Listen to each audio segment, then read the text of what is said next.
Мысалға біздің енді оны айта кету керек шығар, жалақы жөнінде. Бізде мысалға плотник 0,5-пен жұмыс жасайды, плотнигіміз. Енді үлкен здание үлкен болғасын керек қой, бір стол сынып атады, не сынып атады, бірдеңе қағу керек, бірдеңе ілу керек деген сияқты. Сол кісі бізде 0,5-пен жұмыс жасайды, ол кісінің жалақысы 35 мың теңге. Енді тіпті шақыртуға, ол кісіні алдыртуға, бірдеңе жасатуға ұяламыз, шынымызды айтсақ. Сол себептен шығар деп ойлаймын, мен мына логопед дефектологтарын бізде таптырмай отырғандығы, еңбек KZ-ге бәріне салып отырмыз. Жаңағы бос орындар жәрмеңкесіне қатысамыз, жан-жақтан сұраймыз, май айы болғанда үміттенеміз, жас мамандар диплом алып келеді ғой деп та.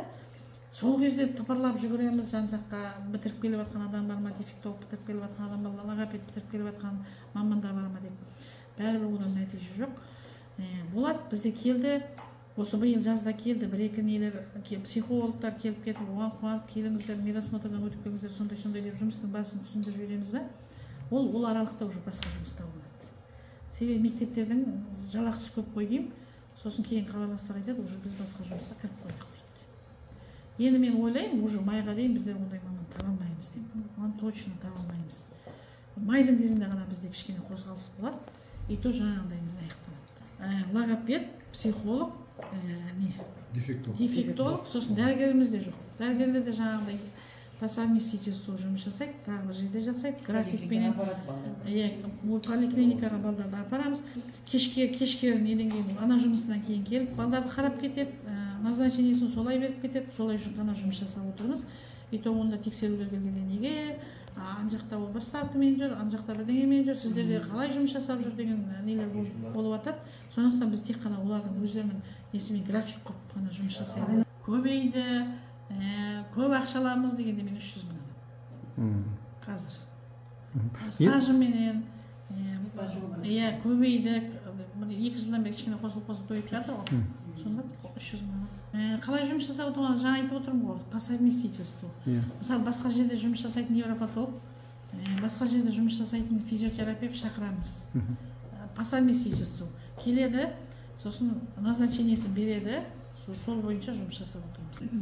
Кері әсер болғанда енді оны орындайтын, мысалға, емдік дене шынықтырушыларға ол кісі назначениені береді, мысалы, тағайындауды береді, сол бойынша старшийға қабылдап алады да, старший ары жұмыс жасайтын массажы бола ма, оның жаңа парафині бола ма, немесе жаттығулары бола ма, оны басқа іштегі мамандар жұмыс жасайды. Олар емдік дене шынықтыру маманы деп айтылады. Сол мамандар жасайды. Но негізінде осы жұмыстың жүрісін, барысын, ол баланы температурасы көтеріп кетіп жатыр ма, немесе оған нагрузка болып кетіп жатыр ма деген сияқты соның барлығына қасында жүріп, көзбен көріп жүріп, бақылап жүріп, оған не жетсін? Тәрбиешілер мен тәрбиешілердің арасында жаңа айтып өттім, бала ауыр деңгейдегі бала. Енді шынымызды айтсақ, үйінде қарай алмай, бір түйір баланы қарай алмай келгенде, мына жерде уже біз 90 бала бар деп отырық қой, 90 бала. Оны ұлдай, қыздай, баланың денсаулығына қарай, психологиялық үйлесімділігіне қарай, жасына қарай, жынысына қарай біздер топтарға бөлеміз. 6 баладан, 8 баладан, 10 баладан, 12 баладан қылып та. Енді мысалға бір 10 бала болатын болса, оған бір бала күтушісі болады, бір тәрбиешісі болады. Енді тіпті қиын жағдайлар болып жатады. Мысалға биылғы жазда бір бала енді агрессивный, оны айтуға немде бармайды. Бала неткен кезде тіпті оны мүмкін емес, үлкен подростковый балдар бар. Олар деген тіпті өзіміздің қызметкерлерімізге нетеді. Оларды тістейді, ұрады, тырнайды, тіпті сондай болып атады, сондай жағдайлар болып атады. Енді ол кезде біздер психиатрды шақыртуымыз керек болады, экстренно, немесе не беруге, дәрі тағайындауға, немесе манаға біздерде сосында ер балдар тапшы. Ер мамандар болса кішкене балдарға ыңғайлы, кішкене все-таки ер адамнан сескенеді, ер адамнан ығады, соларға қарап кішкене нетеді. Бізде бір физругымыз бар, ер бала, сосын бір музыкантымыз бар, сосын бір адымыз бар, әрең дегенде тауып отырған. Сол балдарды шақырамыз, кішкене сол балдардан олар нетеді. Жазда мынандай жағдай болды, бала өзінен өзі прям мына терезеге барып басын ұрды. мына маңдайын ұрды. Мен таң қалдым, бірақ балаға дымда болған жоқ. Сәл мына басы біткен, мынандай болып тұр. Содан қыздар ойбай сондай жағдай болып қалды деп шақырды. Жүгіріп бардық. Барсақ, жаңағы бала тек алды да сол бойда мына отыр былай жай қарапайым отырған баланы біз білді, өзін айтып отырғанын білді, олар түсінді да, что терезені сындырды деп отырған. Барды да тек ана баланың маңдайына, мына өзінің маңдайын тарс еткізіп ұрғанда мен шошып кеттім. Қаным қорқып кеттім. Бірақ екеуіне де ештеңе болған жоқ. Қайта барды да ол бала өзінің маңдайын бүйтіп неге ұрды. Полға ұрды, кәдімгі полға бүйтіп ұрды да. Содан ойбай, қоя қой, сен айтып жатқан жоқпыз, сен емес екен сен. Сонда ол ана біздің барғанымызға түсініп жатыр. Что аналар айтып берді. Біз келдік, біз ұрсамыз, біз нетеміз деп жатыр да.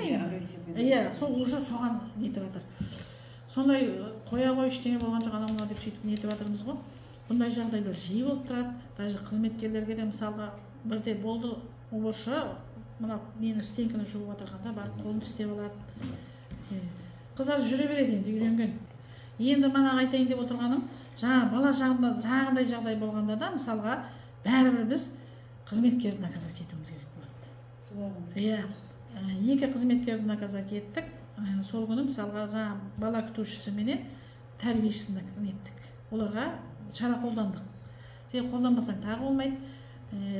Сол биыл енді өткенде кеше әлеуметтік күніне алдық. Неге рәміздер күніне ғой бір азғантай жаңа сыйақы берілді. Енді сол шарасы болғандықтан сол екі неміз премия алынбай қалып отырды. Бір жағына қарап отырсаң, бір жылда бір рет берілетін премия азғантай ақша ғой. Оған солар жылап еңіреп кәдімгідей нетіп қалды да. Енді қасындағылар алып жатса алмай қалса обидно ғой енді. Ал енді оған тағы шара қолданбауға тағы болмайды. Себебі ол уже нарушение. Ол егер ол жерде не жасамасақ, шара қолданбасақ, ол тағы қайталануы мүмкін деген сияқты ғой.